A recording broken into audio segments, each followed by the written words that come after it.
Right, hey guys, how are we doing? Back another video from Plague of Gripes. Been a while. It's always an interesting discussion whenever he uploads one about an anime that I like. This one is called Daima vs GT, which does Dragon Ball better. Interesting, because I never realised how similar to the original Dragon Ball series GT was until this last year when I watched Dragon Ball, and I saw what they were trying to do with GT. They were trying to grab that original kind of feel from the original Dragon Ball series, but it wasn't quite there. But then Daima actually had Akira Toriyama's involvement, and it does seem to feel quite Dragon Ball-y, but with a little bit of Z flair thrown in, if you know what I mean. Like, it doesn't quite feel very Dragon Ball-y, because Z was definitely an evolution from Dragon Ball, in a sense that it feels different. But yeah, let's just see where this video goes. Hello, hello. Hello. I have a lot of Dragon Ball fans, so I probably don't even need to explain this, but there is a show called Dragon Ball Daima that recently released. Oh, yeah. I'm not going to spoil anything here, by the way, so don't be the, I'll watch it in 5 years, so I can't watch your video right now guy. Okay. It's fine, it's fine. Daima was originally called Dragon Ball Magic, if you somehow heard about it way before and then just forgot. It was the last major project of Akira Toriyama before he passed away. So if you're looking for a general review about halfway through, because it's only 10 episodes in now, it's, I like it, and go check it out. But I wanted to talk about something more particular than that. Specifically not what Daima is about, so much as what it's trying to achieve tonally. Okay. And in this video, I'm going to contend that it is trying to bring the OG Dragon Ball vibes back into the series. The magic of Akira Toriyama. That might sound familiar. There's a lot of overlap between what Daima is doing and what GT didn't quite do. First, let's look at some basic similarities that make the two sound very similar. Okay. Or make Daima feel like it's a redo in some ways. Because that's what people say. It's like, it's just GT again. And it's like, well, it's not really. So in Daima, and again, I'm not going to spoil anything, just point out what the pitch of the series happens to be. In Daima, Goku and the rest of the cast as well are turned into kids. They have to enter the demon realm to follow the people that did it. There's a bit of a ticking clock element. They discover new Dragon Balls along the way, and they need to make a wish to undo what has happened. That is all trailer information. And since I'm not going to spoil anything, I'll just offer one generic criticism I've heard that aptly summarizes everything else, as a general issue that some people have with the series so far. The biggest threat so far in Daima is engine trouble. Now, me personally, I don't have a problem with that, but it is a good enough summary without actually spoiling anything at all. And I mention that only to make this distinction, that it's basically a roundabout way for people to say, where's the Cell? Where's the Frieza? Or it's a way to say that Whereas the epic Dragon Ball Z villains, most of the episodes have been about traveling to a new place. I'll start going into this later, but it is a little bit more Dragon Ball, and it's a little bit less Dragon Ball Z. I'll also say that Daima has writing solutions for why don't they just fight these guys that do make sense, whereas they didn't in GT.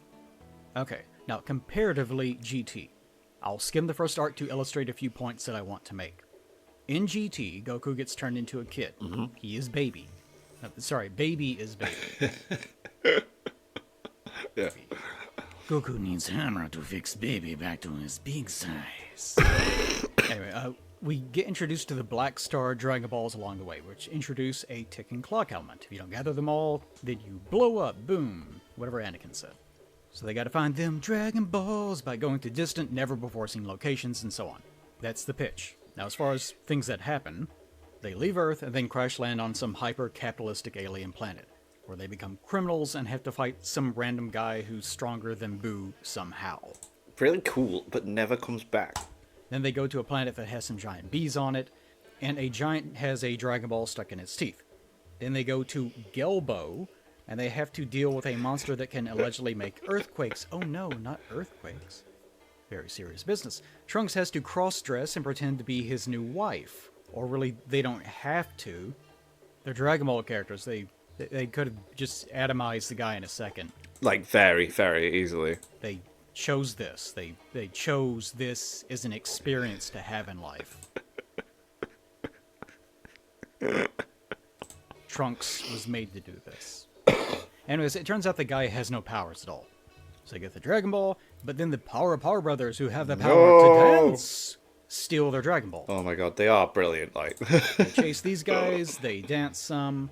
Pan gets turned into a doll and has stuff yeah, weird. done to her. The Power's leader is beaten, but it turns out that his whip is another guy. That whip gets defeated, but it turns out they're planning to power on Lude, big robot baby. It was just constantly like, right, boom, boom, boom, boom, boom. It seemed even more made up than the progression from the androids to Perfect Cell. It's so bizarre.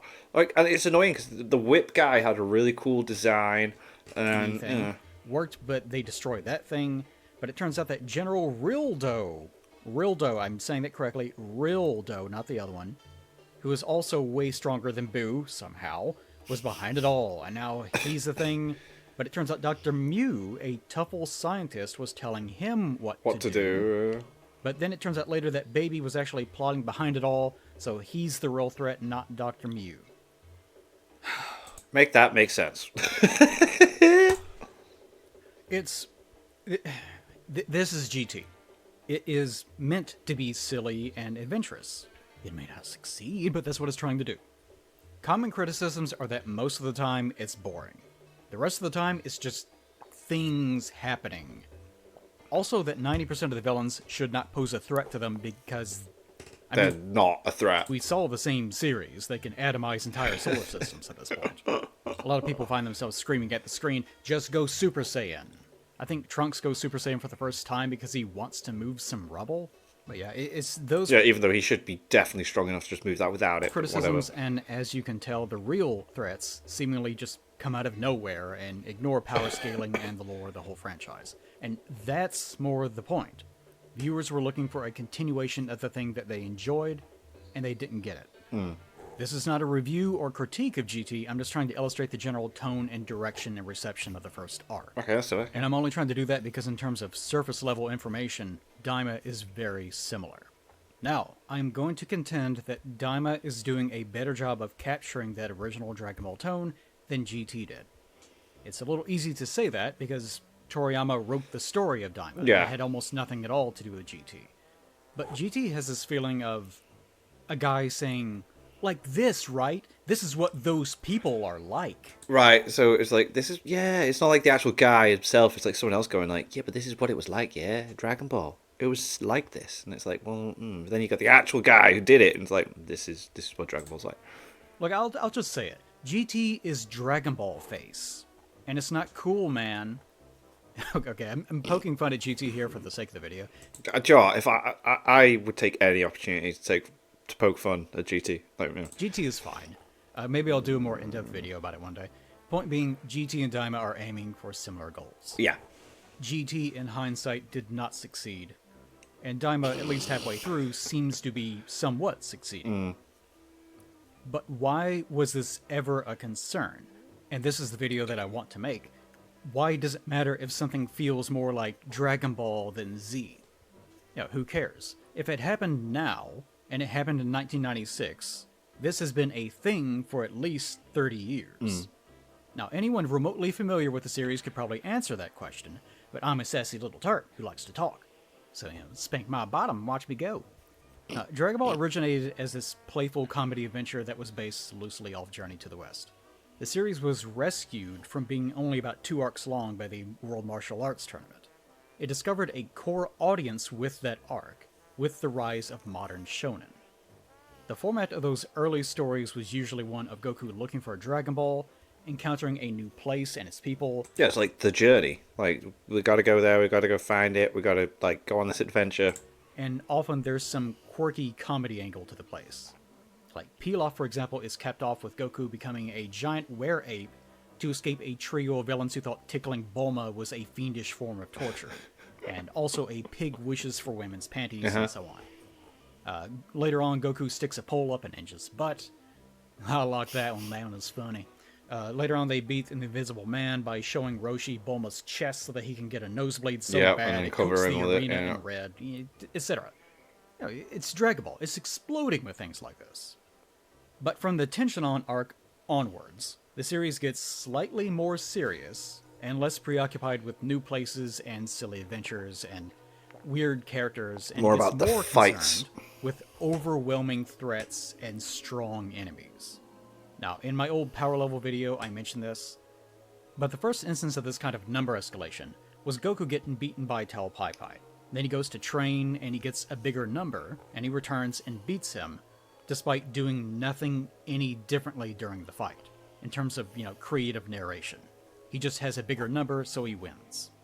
Now that happened about halfway through Dragon Ball. Needless to say, that kept happening until the end of Z. And there was no line in the sand denoting this is when things are changing either. It was a slow, gradual process, and it blends together very evenly. This would go on for years and years. Arguably, Toriyama was completely exhausted of the series when it ended. I cover some of this in my Gohan's Mini Mass video, but due also to editorial changes, the series becomes more linear, less nuanced, less spiritual, you might say, halfway through the Cell Saga once he becomes Imperfect Cell. And a lot of things in the Buu Saga seem to be Toriyama trying to reinvent and recapture what he found interesting. Definitely tried to bring the fun back. He definitely tried to bring the fun back, especially with like Gohan doing his like Great Saiyaman stuff and that. He tried to bring the fun back. From Gohan's Saiyaman antics to Buu being a silly force of nature rather than a directed antagonistic force and so on. By the end of Z, the tone and the focus of the series was an absolute mess. So when it was time for GT to have the torch passed on to it, this is what it saw as being the next step. And since GT was so separated from Toriyama's involvement and Z had an ending already, they probably felt a need to reset things, get back to Dragon Ball, and hopefully work their way up in escalation like Toriyama had done. Z had already been escalated as much as possible. Goku beat the strongest in the universe, then someone made from the strongest in the universe, then some sort of ancient primordial entity that wasn't well explained. So when GT gets started, we get what the writing staff thought sounded Dragon Ball-y. But we also get what they knew had pushed Dragon Ball to the top of the market. In the West, we had a similar problem. We got exposed to Z first. Toonami was a lot of people's formative development. Yeah, Z was definitely what majority of people that got into Dragon Ball in the West watched first before actually checking out the original Dragon Ball series. So when people think of Dragon Ball, they often think of Z. Which means they think of a series of power-level battles without much creativity or humor mixed in, at least compared to Dragon Ball. Obviously, there's a huge market for that. Dragon Ball's heart was always comedy, but its bones were always the screaming and the numbers, even across the ocean. If you want a good showcasing of how escalated this marketing problem has gotten, Daima is airing right now, but it's also coming off the heels of Dragon Ball Heroes. Oh my god, yeah, we watched all of the commentaries from Team 4 Star. What a series. There, the uncreative, trashy love affair with hair color, transformations, fusions, and so on live on. Regardless of whether you can enjoy Heroes, and you can, it is still You can try to. very trashy and has no real substance of any kind. There's no spirit of Dragon Ball in that show. Daima isn't doing that well in the West, but it's doing okay.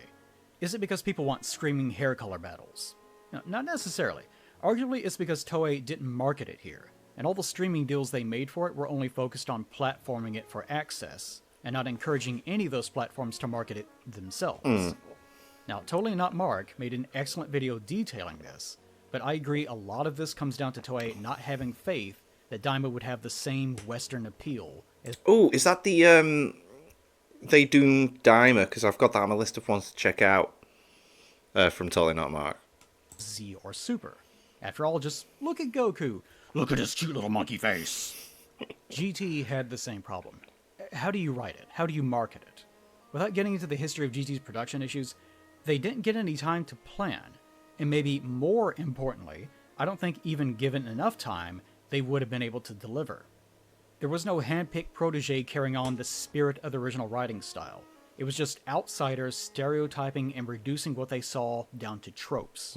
And that is an incredibly common problem with writing when the original author isn't there to continue on the spirit. All GT's writers knew is what they saw happen before and what people respond to.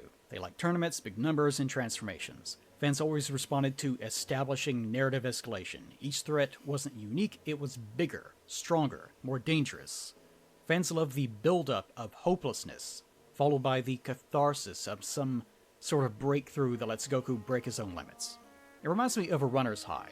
The moment your body's at its limit and it switches to that anaerobic respiration, burns fat for that precious ATP, and gives you that feeling of exceeding the limits of your own training, that sort of thing. It's a very primal feeling, and it makes sense why people respond to that sort of thing. But when it comes to writing the series, the details of what makes Dragon Ball feel like Dragon Ball are more granular. People don't analyze that as much, so it makes sense that when it's time to try writing the same vein, people focus on the icing instead of the cake. It's like when I talk about my drawings, I say that I like to draw intimacy instead of just sexualizing things. It's like writing a saucy fanfic without any build-up or foreplay to establish the mood. Diving straight into the big event, I'm trying to use coded language here because I need to, just makes you come across like a child that doesn't understand the need for context or meaning to any of your actions. Dragon Ball as a series has an odd dichotomy of mindless, angry-faced number punching with, generic energy balls, versus what Toriyama really loved. Cute, wholesome, and comedic adventures starring memorably weird side characters who are promptly forgotten in Arc or 2 later. If the big fights are the pretty face and the shapely body, the adventure and comedy is the love that won them. The end of Z fell out of love. GT tried to recapture it and didn't know how. And you can't have a lasting relationship that's all physical. That problem has persisted in Dragon Ball's marketing for over 30 years. So why has this been a concern for over 30 years? That's why. That's what we're seeing again with Daima. It's the same battle Akira Toriyama fought his entire career. Comedically styled adventure versus the necessity of marketing itself as the father of shonen. It's the Jekyll and Hyde of Dragon Ball. They both live in the same body. You can't have one without the other. It's a cohabitation, a codependency, a marriage in need of revitalization. GT was not that spark that reignited that old chemistry, regardless of how much you like pink monkey fur. Arguably, Super Saiyan 4 is amazing. all of Dragon Ball has struggled with that balance. The franchise is uniquely exaggerated in that regard, so you can see it in a far more hyperbolic way. Something like Heroes is just all hype, no Jekyll. Anyway, check out Daima. Maybe it'll rekindle some of that old flame. If nothing else, it's another take on the formula that will help you recontextualize what you love and why you love it. Trying different things helps you to shape your understanding of your own needs, after all. That's why my channel is such a mess of different subjects. It's also why I need a Patreon to keep myself alive. YouTube does not like random adventures. Be critical, be kind. See you guys next time. I like that. That was a really good look into what GT tried to do and what Daima is becoming. But yeah, I need to check out that Totally Not Mark video, because a couple of people have said in the comment section on my videos that it's a good one as well. So, interestingly, yeah, weird timing. So yeah, that was cool. Thanks for watching. Like, subscribe. Pixel Party Pals! Pixel Party Pals!